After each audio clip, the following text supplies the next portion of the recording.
un service de producteur, un service de production, proprement dit, mais qui a cette caractéristique de travailler au fond en coproduction internationale, un peu comme ça se fait dans le cinéma.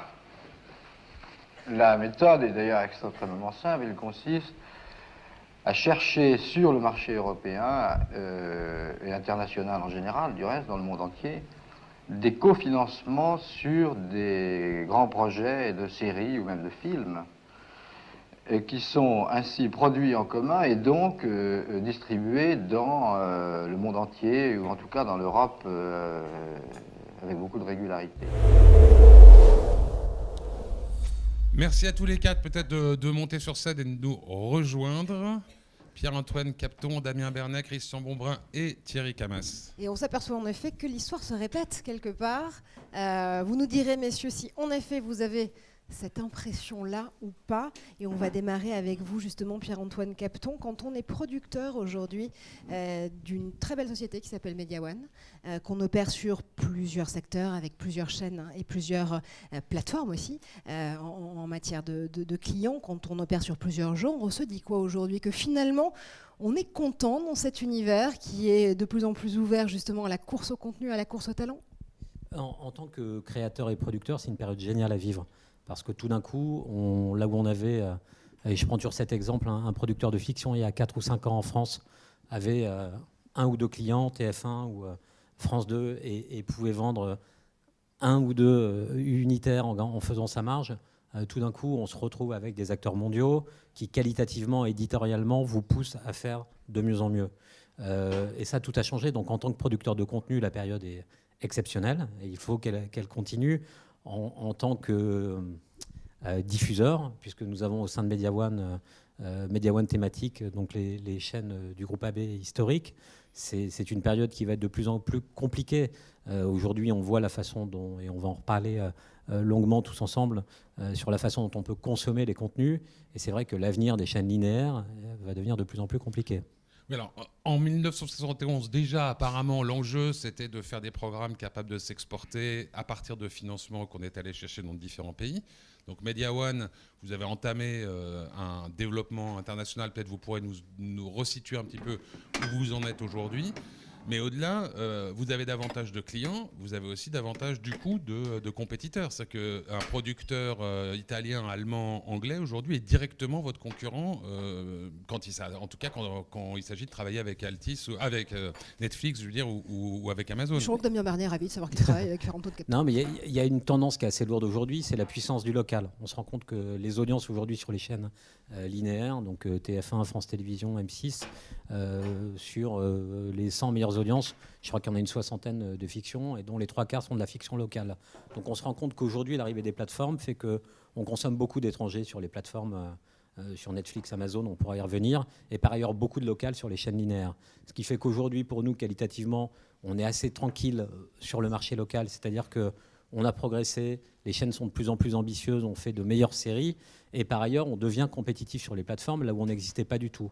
Et aujourd'hui, ça nous permet de produire Le Nom de la Rose via Palomar, dont on a fait l'acquisition il y a quelques mois, qui se retrouve sur Orange en France. Mais en l'occurrence, pour nous, ça ne change pas grand-chose. La puissance européenne des contenus aujourd'hui, avant on parlait de cofinancement, et aujourd'hui, au-delà du financement, on parle surtout d'édito, comment on peut échanger des bonnes idées entre nos producteurs français, italiens, bientôt espagnols et allemands, et comment on fait tous ensemble pour trouver la bonne idée qui va pouvoir intéresser l'Europe des contenus.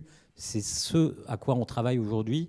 Et à mon avis, c'est ce qui va révolutionner un peu le genre. Et comment on fait aussi tous ensemble pour trouver les bons financements pour réussir à créer et à mettre à la disposition d'un public et d'audience ces contenus-là. Tout à l'heure, vous disiez que cette casquette de créateur de contenu, de producteur, elle vous était très chère aujourd'hui parce que justement, c'était une période formidable pour pouvoir créer et que les diffuseurs vers lesquels vous alliez vous pousser justement en termes qualitatifs, côté financement, ils vous poussent aussi, mais de l'autre côté ? Sincèrement, aujourd'hui, on arrive à trouver plein de sources de revenus différentes pour pouvoir travailler. Aujourd'hui, Altis, Orange sont des partenaires forts pour Media One qui n'existaient pas vraiment avant dans la création de contenu. On a toujours les chaînes linéaires et par ailleurs, on a plein de nouveaux acteurs entrants Quand on discute aujourd'hui avec Amazon, avec Apple, c'est un vrai quotidien. On avait ce fantasme un peu de se dire les plateformes aujourd'hui elles existent, mais on a du mal à les voir. Régulièrement, on discute avec elles, on leur propose des projets. Alors on parlera des droits et de la difficulté aussi de travailler avec certaines de ces plateformes, mais ce n'est pas non plus totalement le diable. Et aujourd'hui, quand vous avez un bon projet, la différence, c'est que vous arrivez à le financer assez facilement et beaucoup plus rapidement, là où avant, vous dépendiez d'une réponse, d'un directeur des programmes, d'une chaîne, qui pouvait lever le pouce comme ça ou comme ça, et derrière, votre projet était enterré. Aujourd'hui, vous avez la possibilité, si quelqu'un vous refuse un programme, ou si vous avez une bonne série à laquelle vous croyez, vous pouvez être quasiment certain qu'elle trouvera une destination. Ça, ce n'était pas le cas avant. Marjorie évoquait le sujet des droits, enfin mentionnait le sujet des droits. Ce matin, Marco Bassetti a insisté lourdement, fortement pendant son keynote sur le sujet de la maîtrise de l'IP. Ouais. Les plateformes, ces nouveaux intervenants sont réputés être assez gourmands ou exigeants en termes de maîtrise des droits, que ce soit en termes de territoire et que ça serve en termes de durée.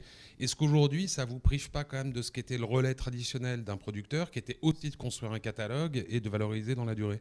Moi, j'ai l'impression, alors pour discuter avec certaines plateformes, mais encore une fois, chacun pourra s'exprimer, que quand Disney va arriver en France, et c'est dans pas très longtemps, et sur tous les territoires, il risque aussi de vouloir bien s'entendre avec une grande partie de la création, de la culture, et de faire en sorte de respecter certaines règles. Pour avoir travaillé avec Netflix récemment, on a pu aussi négocier certains droits qui n'étaient peut-être pas existants avant. Donc toutes les lignes sont en train de bouger. TF1 a trouvé un accord avec Netflix pour une grosse série récemment. Je pense que tous les modèles sont en train d'évoluer. Mais on ne peut pas tout demander aux chaînes de télévision. On ne peut pas demander aux services publics à la fois de diffuser les Jeux Olympiques, de faire de l'info de qualité, de faire des séries en compétition avec les plus grandes plateformes mondiales. Tout ça est très difficile. Donc qu'on arrive à trouver des nouvelles sources de financement où une plateforme ou une autre chaîne pourrait cofinancer puis diffuser plus tard, ce qu'a fait TF1 récemment. Pourquoi pas ? Tous les modèles sont ouverts. On est en train d'écrire une nouvelle histoire. Hier, Emmanuel Macron a pris la parole avec le monde de la culture et voilà, son discours était ça, et de se dire qu'aujourd'hui, c'est plus diffuseur contre producteur, c'est peut-être tous ensemble qu'on pourra écrire une nouvelle histoire, un nouveau modèle, et c'est ce sur quoi il faut qu'on le travaille aujourd'hui. Oui. Et il n'y a pas de bulle, il ne va pas y avoir une bulle, parce que année après année, la production de séries, enfin aux États-Unis en tout cas, le plus spectaculaire, monte de manière vertigineuse. Ça a cassé la barre des 500 séries produites.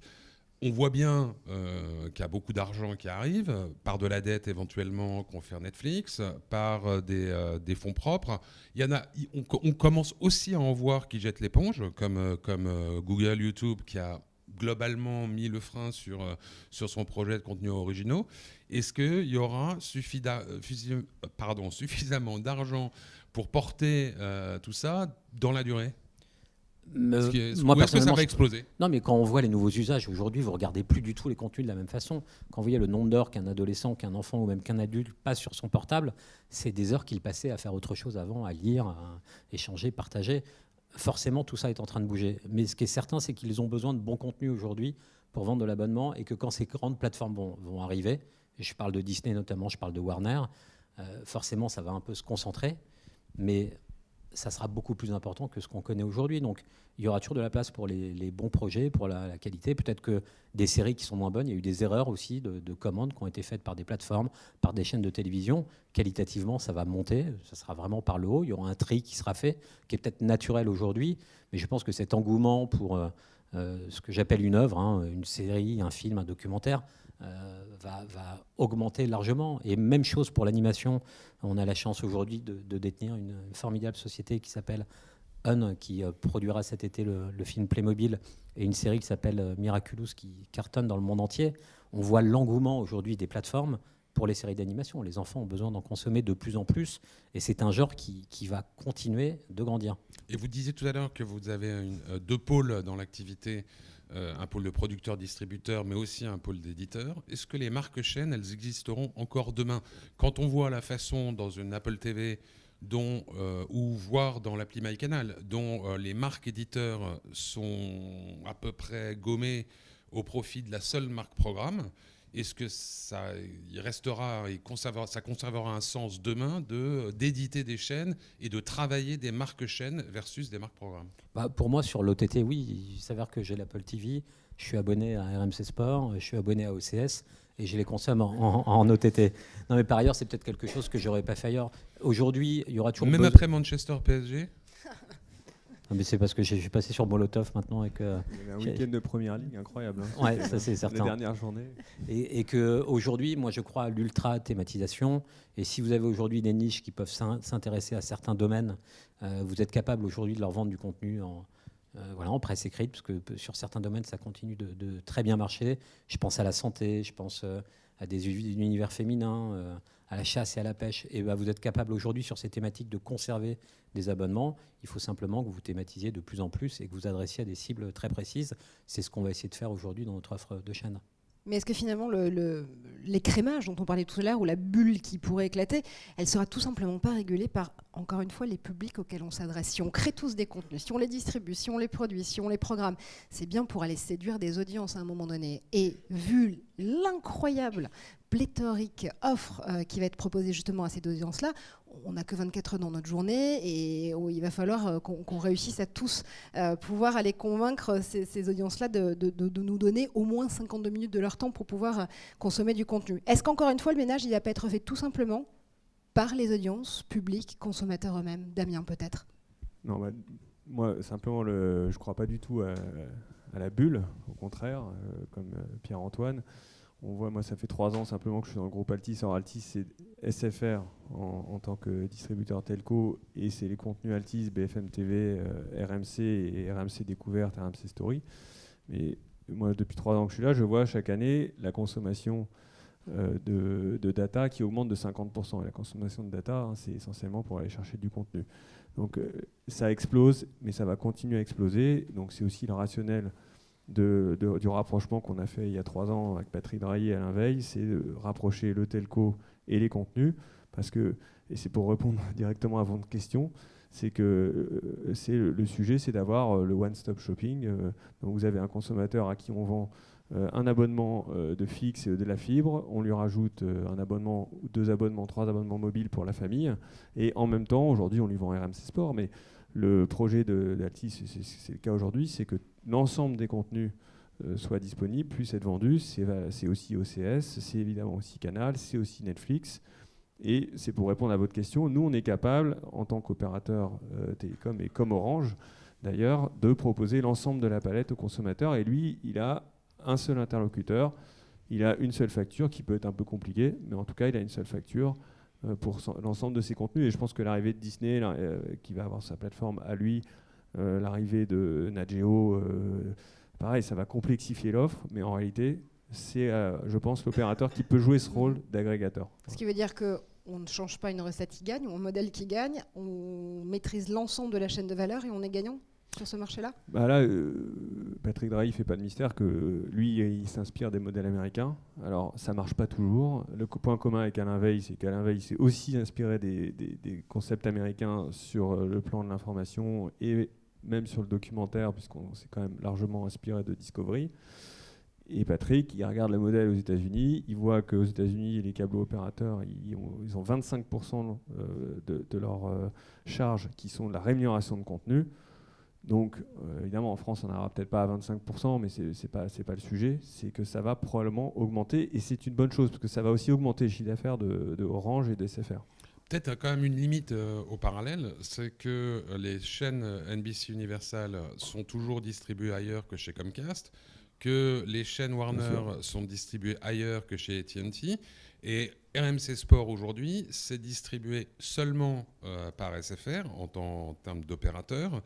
Donc, est-ce que ça ne marque pas une double limite dans le raisonnement? On n'amortit pas complètement chez d'autres distributeurs les coûts de fabrication de la chaîne. Et d'autre part, ça vous conduit à une très grosse ouverture OTT pour RMC Sport. Vous êtes présent dans à peu près tous les devices. Mais ça veut dire... donc c'est moins de drive ou moins de motivation pour aller s'abonner à SFR et donc changer d'opérateur. Demain, le sujet, vous avez Mediapro qui va arriver. Alors, je ne sais pas si tout le monde survivra, mais il y aura Mediapro, beIN Sport, Canal+, RMC Sport. Pour revenir à le sujet, c'est pareil sur la production, sur Disney, etc. personne n'aura envie d'avoir 8 abonnements. Donc le mec qui est fan de sport, la famille qui est fan de sport, ils vont en avoir marre. Donc ils vont aller à l'endroit où ils auront tout. Alors aujourd'hui, effectivement, SFR, c'est les seuls qui proposent tout sur une seule facture. Vous pouvez, en tant qu'abonné Orange, aller le chercher en OTT, mais Christian le sait très bien. Oui. Christian le sait très bien. Il sait combien ils ont d'abonnés OTT chez Orange pour RMC Sport. La proportion, elle est extrêmement faible par rapport aux abonnés SFR qui ont RMC Sport. Donc, c'est du chiffre d'affaires en moins. Après, l'avenir le dira.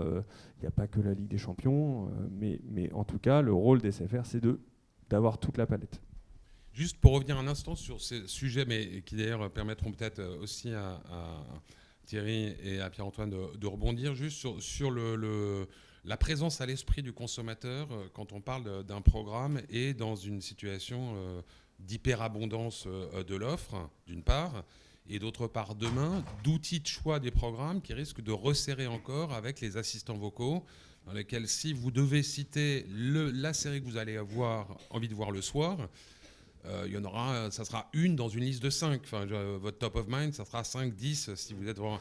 Est-ce que le monde de l'audiovisuel va pas arriver à la règle qu'on dit être celle du cinéma aux États-Unis, c'est-à-dire 1 euro en marketing pour 1 euro en prod? D'où l'importance des marques, hein, votre réflexion de dire est-ce que les marques vont disparaître? Bah non. Ah oui, mais aujourd'hui, pardon, pour nous suivre régulièrement les dépenses en publicité des chaînes françaises et d'ailleurs des opérateurs du SVOD internationaux, le plus fort qu'on ait vu l'an dernier, c'était Jack Ryan, donc série d'Amazon sur lequel Amazon a mis 15 millions d'euros bruts d'espace. Là, c'était très significatif. Quand on parle de chaînes françaises, on est rare. Enfin, l'unité de valeur, même sur les gros lancements, c'est plutôt entre 500 000 et 1 million, c'est-à-dire le coût d'un épisode, pas le coût de la série en tout cas. Bon, Philippe, juste sur l'hyperchoix, juste pour réagir sur le... Moi, je dirais que, et pour pas ouvrir un petit débat, parce que vous savez qu'on n'a pas tout à fait la même stratégie sur les contenus avec nos amis d'Altis, mais moi, je dirais que pour exposer quelque chose, je pense que nous partageons avec Altis, c'est que la réponse de l'hyperchoix, c'est plutôt que plus de marketing, c'est des outils d'agrégation, de recommandation et de recherche toujours plus élaborés. Et c'est vrai qu'aujourd'hui, dans cet hyperchoix, les opérateurs qui sont ceux qui, comme aux États-Unis, agrègent le maximum de contenu, c'est peut-être avec Apple aussi, on va dire, et ça, probablement qu'on a une zone de compétition avec Apple que j'assume complètement. C'est probablement eux qui permettront d'éviter de dépenser trop d'argent en marketing, mais plutôt mettre en œuvre les bons outils de recommandation et les bons outils de recherche pour naviguer dans ces contenus. Donc c'est finalement la tech comme substitut à la pub traditionnelle entre guillemets. C'est un peu ce que Netflix nous montre quand même aujourd'hui. Alors à l'intérieur de Netflix, on voit bien que Netflix utilise ses contenus pour faire de la pub, mais le gros de la consommation de Netflix est drivé par son propre algo à l'intérieur de sa propre interface. Une nuance quand même, si je peux me permettre, sur le côté simplement la magie de la tech. Netflix plus Amazon l'an dernier, c'est simple, c'est très mnémotechnique. C'était 100 millions à eux deux d'euros bruts de dépenses de pub. C'est-à-dire autant que TF1, M6, France Télévisions et Arte confondus. Autrement dit, il n'y a pas juste les ingénieurs dans les... Mais prenons Game of Thrones en ce moment sur OCS. Aujourd'hui, 0 dépense de pub d'OCS dans les 2 mois qui viennent de s'écouler. La puissance du programme Game of Thrones, petit scoop, là on a regardé les audiences avec mes camarades d'OCS que je ne représente pas moi directement ici. On a une audience sur la saison 8 de Game of Thrones qui est 3 à 4 fois supérieure à celle que nous avions l'année dernière. Donc la puissance d'un programme d'une qualité extraordinaire emporte parfois aussi les millions d'euros de com. Non, mais c'est un programme sur lequel, c'est un cas très particulier, mais c'est un programme sur lequel vous n'avez pas besoin de faire de dépenses. Tout le monde a fait le job. Il y avait du Game vous. of Thrones en homepage partout. Chez SFR, il y avait même des textos de promo, des tweets sponsors de promo. Bouygues-Tel a fait la même chose. Enfin, tout le monde s'y est mis. Hein. Ils ont fait votre bonheur. La réponse, c'est que c'est un mix. Je veux dire, bien sûr que des programmes comme Game of Thrones ont moins besoin de cette communication. Il y en a qui en auront davantage besoin. On fera un mix entre de la publicité plus traditionnelle, évidemment du digital. Nous, on le voit, puisqu'on a aussi pas mal de revenus publicitaires, on voit que sur BFM TV, la plus grosse catégorie d'annonceurs, ce sont des pure players digitaux. Et à un moment donné, ils s'aperçoivent que c'est plus rentable pour eux d'aller faire de la pub télévision que de faire de l'AdWords Google. Parce qu'aujourd'hui, l'AdWords Google, il est devenu extrêmement cher. Alors justement, pour filer la métaphore, et ne me parlez pas de l'épisode 5, je n'ai pas encore eu le temps de le voir, s'il vous plaît, mais c'est un peu le Game of Thrones des contenus et justement des plateformes et des opérateurs qui vont réussir à savoir aller séduire les bonnes audiences, in fine. Concrètement, pour vous, qui va remporter la bataille de Westeros? Parce que ça y est, Winter ne vient plus, donc tout va bien. Qui va remporter la bataille de l'audience à la fin? Parce qu'encore une fois, ce qu'on est en train de faire là tous ensemble, c'est essayer de comprendre comment est-ce qu'on va aller capter cette valeur et parallèlement, comment est-ce qu'on finance la création. Donc, moi, je suis pas sûr que je vois Qui est ça Jon comme Snow une bataille. Enfin, moi, je prendrais bien les points de Pierre-Antoine du début. C'est que le phénomène auquel on assiste en ce moment, c'est, moi j'appelle ça de l'âge d'or des contenus, c'est une explosion de la consommation des contenus numériques. D'ailleurs, pas seulement les contenus vidéo. Nous, on a sur la musique, par exemple, avec Deezer, on est en train d'assister à une vraie explosion de nos abonnements. Et donc tout ça, c'est petit à petit, les médias se transforment, deviennent digitaux. Et moi, j'ai pas l'impression qu'aujourd'hui, le consommateur consomme de plus en plus. On en parlait. Alors évidemment, il y a une limite. On en parlait sur les heures, mais la réalité, c'est qu'aujourd'hui, il y a de plus en plus de contenus qui sont consommés et un contenu ne se développe pas nécessairement au détriment des autres. Aujourd'hui, nous, ce qu'on voit, c'est que les chaînes linéaires ont des audiences. D'ailleurs, les chaînes linéaires gratuites maintiennent, bon an, mal an, une audience tout à fait respectable. Les chaînes de pay TV historiques, Damien Bernet dans n'est pas tout à Canal+, fait d'accord. ouais. Non, mais Un dans peu Canal+, plus nuancé. non, mais dans Canal+, se porte pas si mal que ça. Regardez le Bureau des légendes, regardez des petits bijoux qui arrivent, qui sont aussi des éléments de programme extraordinaires. Vous avez, on va dire, la deuxième génération comme OCS, tu citais le nom de la rose, ça cartonne aussi. Et puis, évidemment, il y a Netflix, Amazon qui arrivent. Aujourd'hui, j'ai pas l'impression que ces acteurs sont en train de se développer au détriment les uns des autres. Maintenant, probablement, disons-nous les choses, il y aura quand même, au bout d'un moment, notamment sur la couche intermédiaire, on va dire, entre le producteur, le client et le distributeur, probablement qu'il y aura quelques transformations au milieu entre les chaînes. Mais moi, je ne vois pas ça comme winner takes all. En tout cas, ni je ne le vois. Et en tout cas, je pense qu'il faut qu'on opère tous pour que ça ne se passe pas. Moi, je voudrais faire rentrer dans la conversation Thierry Camas, qui est quand même le reproducteur du Game of Thrones jeunesse, Pat Patrouille, qui est une espèce de phénomène qui se maintient obstinément en tête de notre baromètre de la consommation des usages SVOD en France. Pas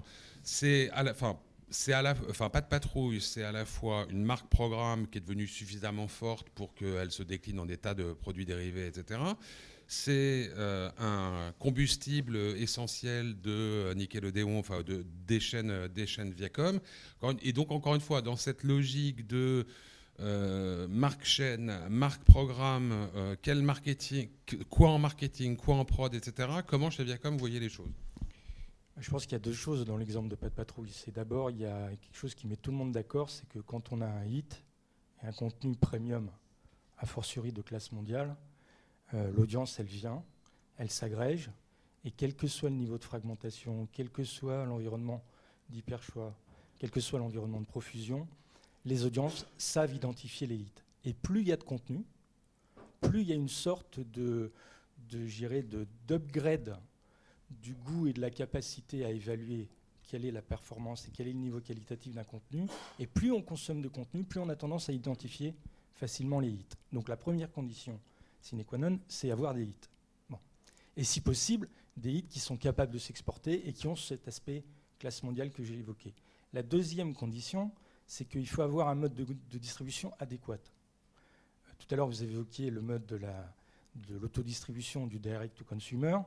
C'est sûr qu'on adore tous avoir la distribution la plus libre et s'affranchir de la distribution de tierces via les opérateurs.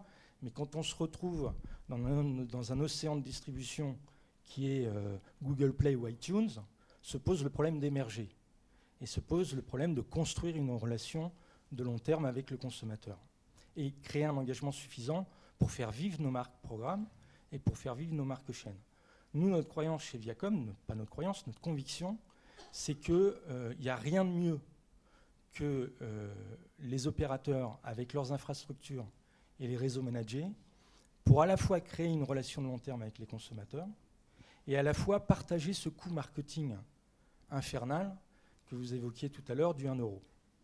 Pourquoi ? Parce que les opérateurs sont dans une relation privilégiée avec les consommateurs, qui est une relation fluide, qui est une relation choisie, et que donc rentrer dans cette convergence via le 3P, via des offres linéaires ou via des offres délinéarisées, c'est aujourd'hui le meilleur moyen pour nous de maintenir 100% de l'investissement sur le contenu, sans nous perdre dans un marketing éreintant ou dans une hyper compétition sur des contenus qui aujourd'hui, sur les plateformes de SVOD autodistribuées, brûlent aussi vite qu'ils émergent dans les EPG des services dont je parle.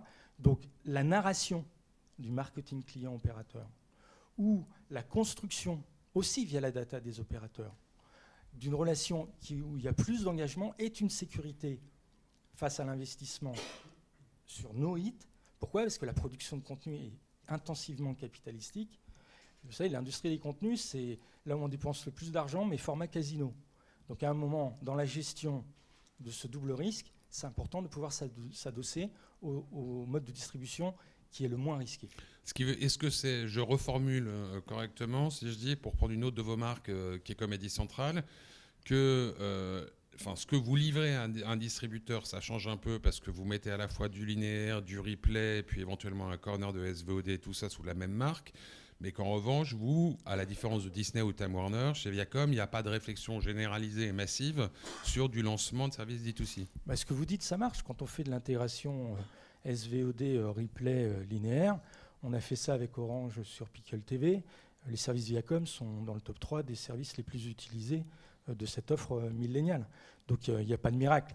Les usages se complètent. Ils ne s'autodétruisent pas. Ils s'additionnent. Et c'est pour ça que le temps entertainment est bien au-delà d'une journée normale de 24 heures. Mais pour répondre plus précisément à votre question, oui, notre conviction, c'est que le direct-to-consumer, l'autodistribution OTT, au-delà de bypasser les opérateurs, crée une vraie difficulté qui est que c'est très sérivore en termes de contenu. Plus on en met, plus il faut en mettre pour les utilisateurs. Et ça crée une obligation en termes d'investissement marketing qui a un véritable puits sans fond parce que, encore une fois, dans cette hyperprofusion, il faut émerger. Et dans le brouhaha des plateformes digitales, le surinvestissement marketing n'est pas une sécurité vers le succès. Pierre-Antoine, ce que vous ne partagez pas avec Viacom, c'est les studios américains, globalement, pas seulement Viacom, ont une maîtrise de leurs droits beaucoup plus forte que des producteurs français.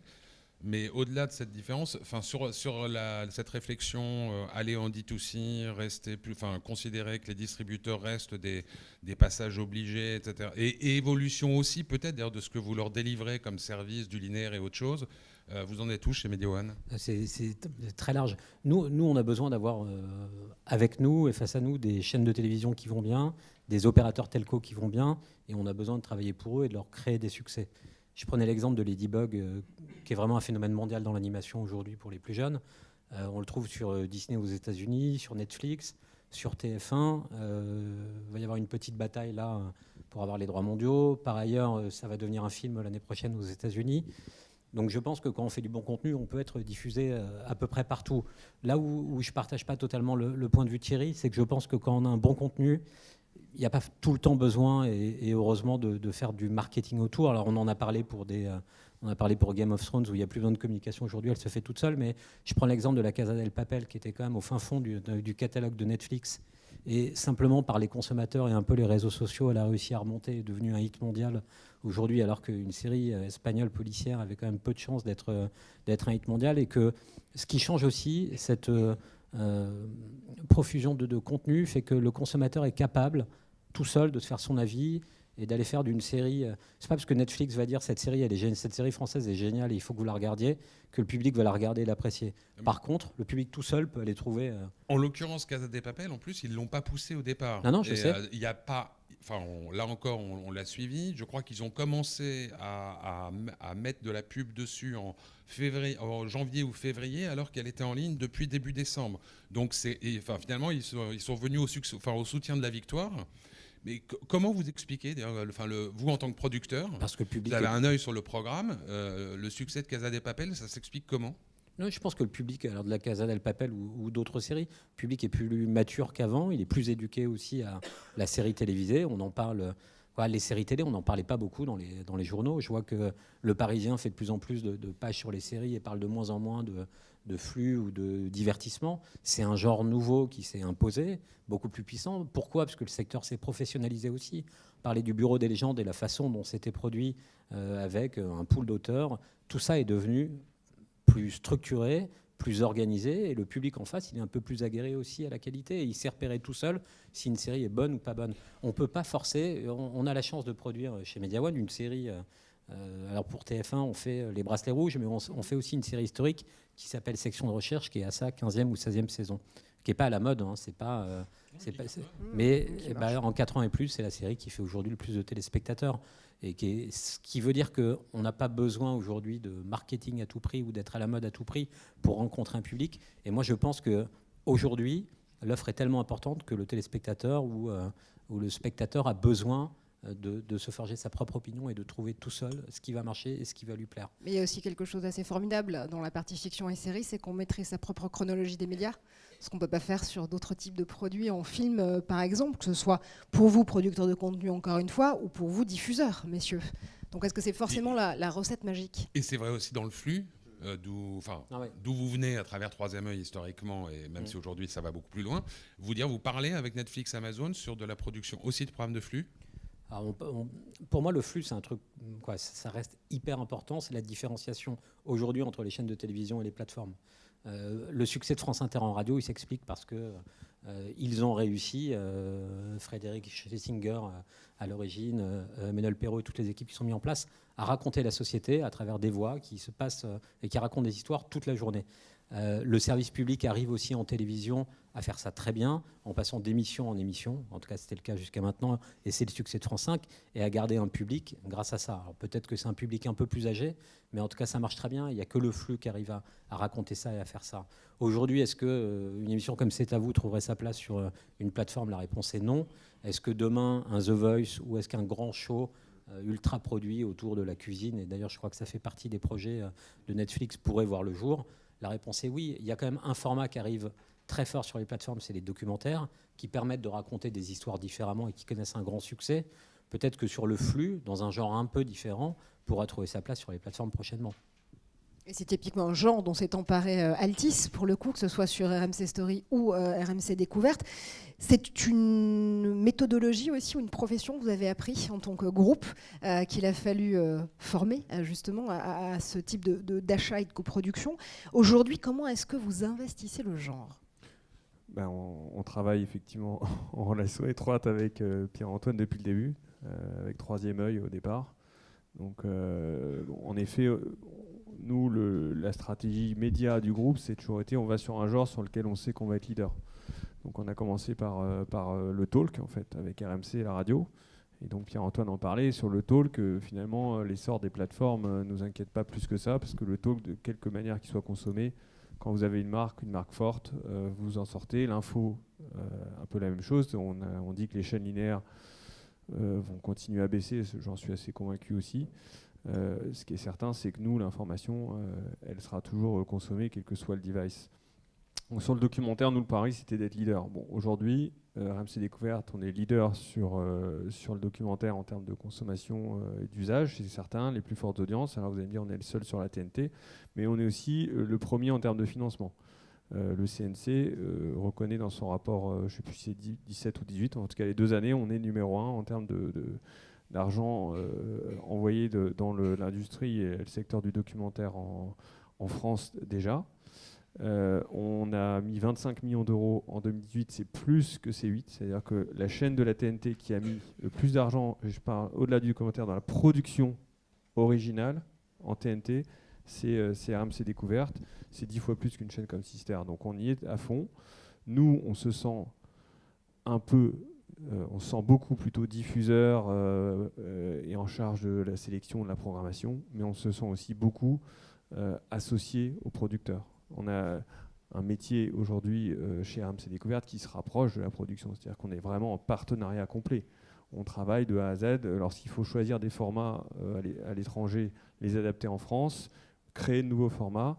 On est de plus en plus là-dessus. Et depuis le début, pour reboucler sur le thème de la coproduction européenne, depuis le début avec RMC Découverte, on est convaincu qu'il faut aller faire de la coproduction européenne et internationale pour 2 raisons. Le levier, évidemment, financier, parce qu'il faut aller chercher d'autres financements. Que le CNC, le système actuel, on voit bien qu'il est compliqué. Vous avez vu la lettre des producteurs à Franck Riester. Il y a un vrai sujet. Donc nous, on ne veut pas en dépendre. Bien sûr qu'on utilise le CNC sur des sujets histoire, sciences, et ça marche très bien, mais on ne veut pas en dépendre. Et par ailleurs, on voit aussi que tout ce qui est programme de documentaires coproduits avec des partenaires européens sont souvent ceux qui fonctionnent le mieux. Donc le Pierre-Antoine le disait, ce qui fonctionne le mieux, c'est quand on a des idées locales, mais quand on a des idées locales qui émergent en local, ce n'est pas ce qui empêche du tout d'aller coproduire avec la ZDF, avec RTBF, qui sont, nous, des partenaires vraiment réguliers, et puis aussi des Canadiens, assez régulièrement aussi. Vous avez raison, Damien, de nous rappeler qu'effectivement, ça s'appelle coproduction européenne. Finalement, on parle d'un marché global, mais sans forcément tellement parler Europe. En tout cas, l'un de vous, tout à l'heure, a dit diminuer la dépense en marketing, ça veut dire, ou une des manières, c'est d'avoir des outils de recommandation plus pertinents.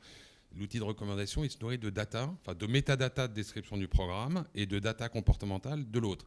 Demain, dans vos relations aux uns aux autres, que ce soit le producteur, l'éditeur, le distributeur, qu'est-ce que le producteur et éditeur vont devoir faire remonter comme information supplémentaire vers le distributeur? De quoi est-ce que vous avez besoin pour décrire correctement et de manière adapter le programme? Et symétriquement, qu'est-ce que vous allez partager, les distributeurs, comme données de comportement de vos abonnés avec les éditeurs et les producteurs? Je n'ouvre même pas le volant publicité adressée, mais ne serait-ce que d'un point de vue édito. C'est pareil, c'est très vaste. Il y a un petit sujet qui s'appelle RGPD qui fait qu'on ne peut pas complètement faire n'importe quoi. Clairement, c'est un sujet sur lequel il y a quand même un peu de tension entre les différents acteurs de la chaîne, parce que quelque part, on a une vision, globalement, dans toutes ces discussions, on a une vision très positive. Il faut quand même, il y a quand même des discussions et parfois des négociations un peu dures entre nous. Moi, j'ai quand même l'impression que celui qui maîtrise la data comportementale a probablement une des clés des usages de demain. Donc, c'est évident que chacun des acteurs, y compris nous, mais on va dire une plateforme qui n'est pas là, un Netflix qui serait là, elle dirait, moi, je veux maîtriser la data.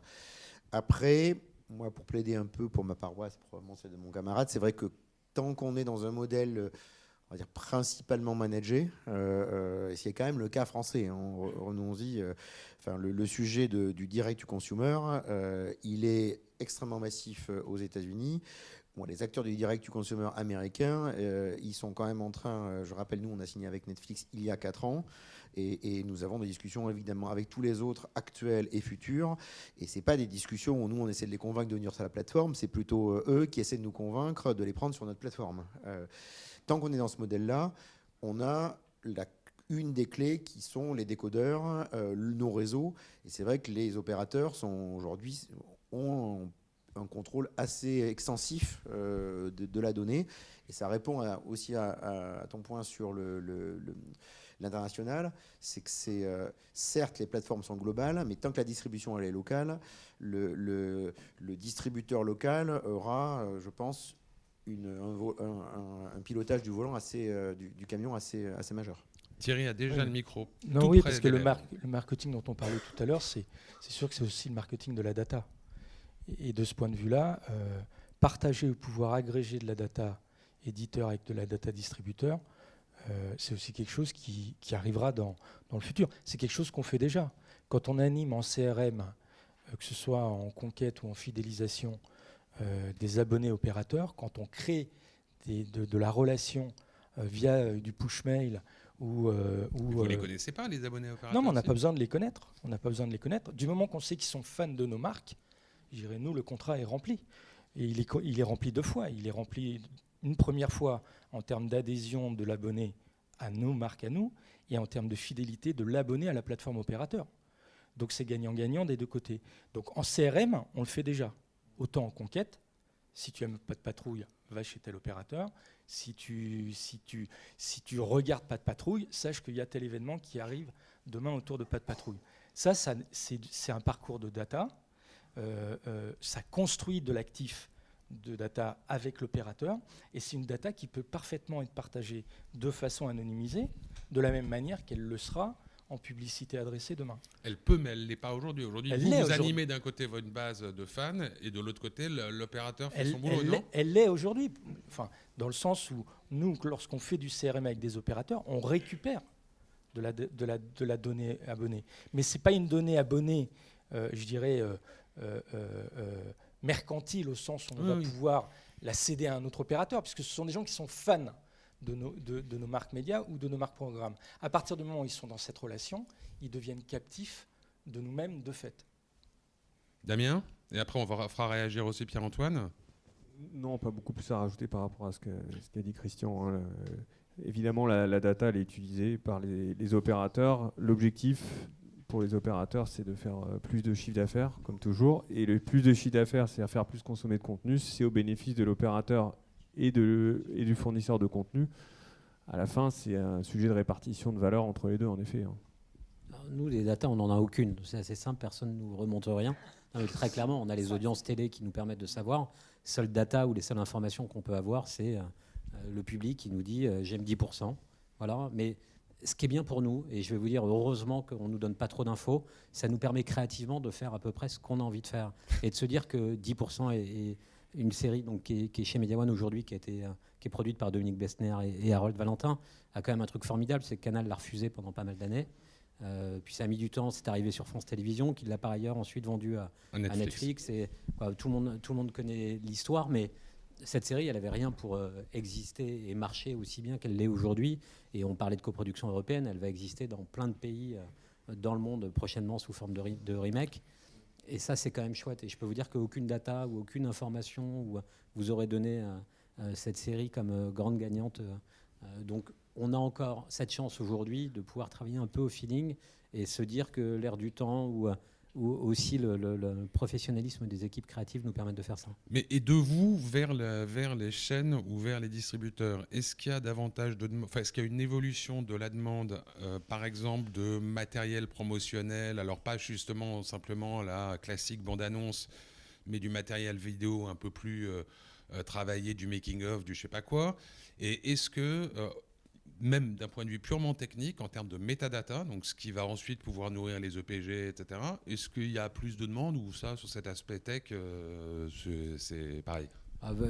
En tant que je remets ma casquette de producteur indépendant avec Troisième œil, pendant très longtemps, quand on faisait des appels d'offres d'émissions, il y avait un volet digital où on racontait qu'on allait faire un site internet et un compte Twitter. Aujourd'hui, pour les séries, ce qui est primordial, évidemment, c'est ce qu'on diffuse, ce sont les 52 minutes. On essaie de trouver des choses qui peuvent attirer un public complémentaire ou qui permettent de consommer par ailleurs. On l'a fait sur Miraculous Ladybug en proposant un programme court uniquement pour YouTube qui s'appelle les Chibis. Et de plus en plus, on essaie de trouver du programme complémentaire. J'adorerais, sur 10% par exemple, faire un podcast avec Dominique Besnéard, un podcast quotidien où il raconterait les histoires.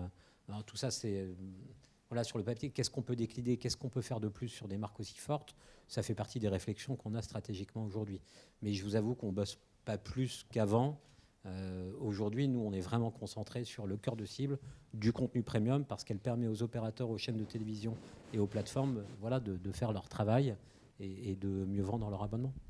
Trop de data tue la data, donc ça on l'a bien compris en tout cas de votre côté Pierre-Antoine. Je voudrais qu'on reboucle en effet sur ce titre, les coproductions européennes. On a bien compris Damien tout à l'heure avec vous. Comment est-ce que justement y aller grouper avec plusieurs marques, chaînes, médias pour produire de beaux contenus, c'était forcément une idée qui fonctionne auprès des publics et en termes de financement. Concrètement, comment est-ce qu'on fait pour récupérer ces billes ensuite, puisque on le disait tout à l'heure et en ouverture de cette discussion, finalement, on n'est plus dans la course au contenu, on est dans la course à l'IP. Celui qui détient l'IP va détenir finalement le trône. Donc vous pourrez vous asseoir sur le trône de Westeros. Mais concrètement, encore une fois, comment on fait pour récupérer ces billes une fois qu'on est parti en quête de coproduction européenne ?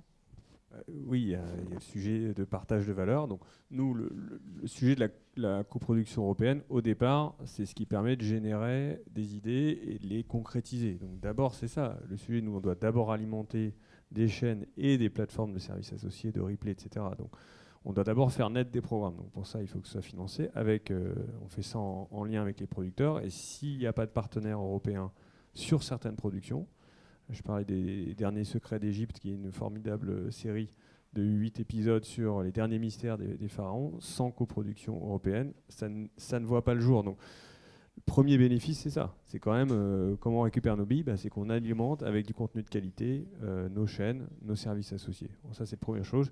Après, il va y avoir clairement un débat beaucoup plus large dans le cadre de la loi audiovisuelle, vous le savez, et c'est plus mes confrères d'M6 TF1 qui sont au créneau sur pourquoi nous, M6 TF1, c'est nous qui finançons TF1, je ne sais quelle série, on prend tous les risques. Et puis, en fait, au bout de 2 ou 3 ans, on peut retrouver ça soit chez M6, soit chez France Télé, ou pire, chez Netflix. Donc ça, il y a un vrai sujet. C'est-à-dire que si je ne remets pas au pot au bout de 2 ans, je me retrouve chez Netflix. Donc nous, à notre petit niveau RMC Découverte, où on est un peu récent par rapport à M6 TF1, on est un peu moins concerné. Mais il est certain que dans nos projets, on souhaite aussi à un moment donné récupérer une partie de la propriété de ces catalogues qui reflète un peu, je dirais, la valeur ajoutée qu'on va avoir. C'est la valeur ajoutée parce que c'est nous qui avons permis à ces projets de naître, mais on n'est pas en train de dire qu'on va remplacer nos amis producteurs et en particulier Media One qui sont indispensables parce que aussi eux, comme le disait Pierre-Antoine, leur métier c'est la création, la créativité. Et donc, c'est un métier différent. Voilà, mais il y aura un sujet de répartition de valeur, je pense. Ce qui est formidable, c'est qu'il y a des expressions qui font à peu près le même effet que le petit coup de marteau sur le genou pour tester les réflexes. Vous avez utilisé des producteurs et j'ai vu la main de Pierre-Antoine. Non, mais ça faisait partie de l'échange qu'il y a eu hier et qui était assez intéressant à l'Élysée autour de ça. Je pense que tout le monde a compris qu'on y arrivera uniquement ensemble et que diffuseurs, producteurs, éditeurs... telco, tout le monde avait intérêt à s'entendre aujourd'hui face à la vague qui était en train d'arriver. Donc ce qui est clair, c'est qu'il doit y avoir une plus juste répartition de la valeur créative. On a besoin des chaînes de télévision, des plateformes pour créer, ça c'est évident. Elles ont besoin de toucher plus de droits. Elles savent très bien, et TF1 M6 fait un lobbying assez important, elles ne pourront pas tout détenir. Et par ailleurs, les producteurs vont devoir lâcher un peu. Il y a un équilibre qui va se trouver. Mais il va falloir que rapidement on se mette d'accord tous ensemble. Parce que pendant ce temps-là, effectivement, Warner, Netflix et Amazon, ça va très très vite. Et qu'on a intérêt vite à trouver une solution ensemble sur une nouvelle loi audiovisuelle, une juste répartition des choses. Accepter aussi enfin qu'en France, il y ait des groupes audiovisuels importants. Parce que le producteur, malgré l'arrivée, je vous laisse la parole tout de suite, malgré l'arrivée des plateformes, c'est toujours le diffuseur qui est plus important que les producteurs. Le rapport de force n'a pas changé, malgré l'arrivée des plateformes. Et c'est très bien que M. de la Cherrière, que Stéphane Courby, qu'il y ait des groupes audiovisuels français importants aujourd'hui. Mais maintenant, c'est un vrai partenariat qui doit se passer avec les chaînes de télévision et les telcos. On doit construire l'histoire maintenant ensemble si la France veut continuer d'exister. Moi, j'ai la chance de travailler avec Palomar en Italie. 100% des sociétés italiennes, ou 90%, je caricature un peu, appartiennent à des groupes étrangers. Parce que l'Italie a été mal dérégulée à une période. Le cinéma s'est totalement effondré. Ils se sont tous mis à créer des séries avec beaucoup de succès, puisque les réalisateurs travaillaient moins au cinéma, ils sont tournés vers la télévision. Mais n'empêche qu'aujourd'hui, les grosses sociétés italiennes appartiennent à Fremantle, à ITV, à Media One, et la production italienne est partie à l'étranger. Si on ne veut pas subir ça en France, il faut qu'on s'entende. Donc c'est l'échelon national qui doit toujours primer, ou on est plutôt sur une perspective d'échelon européen? Quitte à y aller groupé, autant y aller à une échelle supplémentaire, non? Mais je pense que sincèrement, la France aujourd'hui est regardée avec envie par nos camarades européens. Ils sont curieux de ce qui se passe chez nous. On a quand même une force culturelle assez importante. On a des auteurs qui sont connus dans le monde entier. Je prends l'exemple de Florian Zeller, mais qui est un auteur de théâtre, qui est l'auteur le plus joué dans le monde aujourd'hui, qui est en train de réaliser un film international en ce moment en Angleterre avec Anthony Hopkins. On est capable de créer des œuvres à l'international sur l'audiovisuel. Sincèrement, on est tout aussi bon que les Italiens, les Espagnols, qui ont tous connu des succès internationaux, ce qu'on n'a pas été capable de faire en France. Je prends l'exemple du Royaume, qui est cette série adaptée d'un roman d'Emmanuel Carrère. Elle avait été proposée aux chaînes françaises et refusée par des producteurs français. C'est des producteurs italiens qui l'ont achetée, qui sont revenus le proposer. Et cette série va voir le jour en France prochainement et payée par des Français. C'est toujours mieux quand ça vient de l'extérieur. Je pense que maintenant, il faut qu'on se dise qu'on peut avoir des groupes français importants qui, par ailleurs, se développent tous à l'international. Media One est présent en Italie et sera présent dans d'autres pays prochainement. Et Banijay est présent dans plein de pays européens. C'est important pour nous aussi de se dire qu'on est des vrais partenaires et pas des concurrents, et que TF1, M6, Altice, Orange Iliade, tous ensemble, Canal+, on est capable de construire des choses. Mais c'est quoi l'économie d'échelle dans un groupe de prod? Enfin, du côté du flux, on voit à peu près, en tout cas, si un format est créé et a du succès dans un pays, ça permet de le décliner tout en gardant maîtrise de la production, etc. Là, on voit sur de la fiction, est-ce qu'il y a une vraie économie d'échelle? Alors, dans un groupe comme le nôtre qui fait du documentaire, de l'animation et de la fiction, il y en a une, puisqu'on se disait tous que le plus important était la force de l'IP, de la marque. On a la chance au sein de Media One de compter sur un garçon comme Gilles Demestre, qui est le réalisateur de Mia et le Lion Blanc, qui est en train de réaliser son nouveau film là en ce moment au Canada, qui à mon avis va rencontrer le même succès. La force de le mettre face à un producteur d'animation et de se dire que peut-être que ces IP vont pouvoir exister en dessin animé et pourquoi pas en fiction. Et en l'occurrence, c'est ce qui se passe, puisqu'avec Gilles Demestre, on est en train de préparer une série animée adaptée d'un de ses films. Je ne pourrais pas te dire lequel aujourd'hui. Et pareil sur une fiction. Donc les idées, les mélanges, nos producteurs italiens sont en train de développer des choses avec les Français. Sincèrement, créativement, on est beaucoup plus forts tous ensemble. Et sur cette Europe continentale, on est capable de créer des marques plus importantes sur cet échange de culture. En tout cas, chez nous, aujourd'hui, ça se passe très bien. On arrive presque à la fin de cette discussion avec vous, messieurs, sur cette scène pour le colloque NPA Le Figaro. Si on devait résumer la question, ces nouveaux leviers pour l'Europe des contenus, pour vous, prioritairement, c'est quoi? Vous avez une page blanche, je vous donne une baguette magique et vous pouvez choisir le levier que vous souhaitez. Et alors, du coup, je vais joindre une deuxième question à celle de Marjorie. Parce que depuis une heure, on discute posément, de manière assez tranquille, sur le formidable goût du public pour les contenus, et plus il y a de contenu, mieux ça va, etc. Enfin, si on regarde, si on se revoit dans un an, en principe, en France, on aura en plus des services qu'on connaît déjà, Apple plus TV, le service de SVOD de Warner Media, Disney+, sans doute Starzplay, peut-être encore un ou deux autres, et Salto peut-être un jour. Ça veut dire qu'à un moment, on va se retrouver peut-être, ou le consommateur risque de se trouver dans la situation de celui qui voulait acheter un titre de musique à la fin des années 90, au moment où EMI, Warner, chaque studio avait son site de vente. Donc si vous vouliez acheter un titre de Madonna, il fallait d'abord savoir sur quel était le label qu'avait signé Madonna. Le risque demain, c'est si je veux voir 10%, ou voilà, de devoir savoir aussi qui l'a produit et du coup et à qui ça a été vendu. Comment est-ce qu'on évite ça ?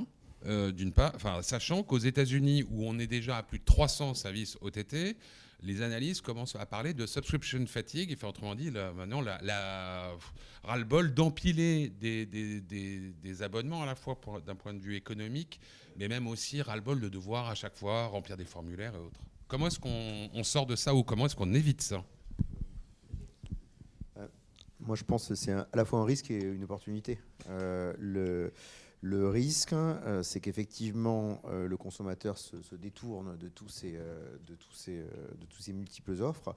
L'opportunité, c'est que aujourd'hui, disons-nous les choses, c'est quand même Netflix qui est en train de... Nous, on voit bien les dynamiques d'abonnement, notre cockpit de pilotage, on voit à peu près tous les abonnements passés. C'est vrai que c'est quand même Netflix qui a le maximum de dynamique de croissance d'abonnement. En vente nette, c'est indéniable.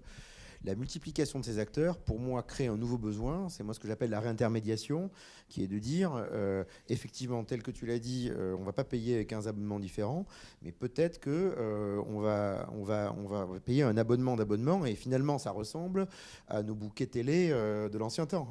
Et donc, moi, je vois bien un monde dans lequel les bouquets télé d'avant évoluent sur des bouquets qui sont à la fois des bouquets composés de chaînes historiques, et puis à l'intérieur, avec du Netflix, du Disney+. C'est ce qu'on fait, nous, aujourd'hui, dans notre bouquet famille, on a de la SVOD avec Tefumax.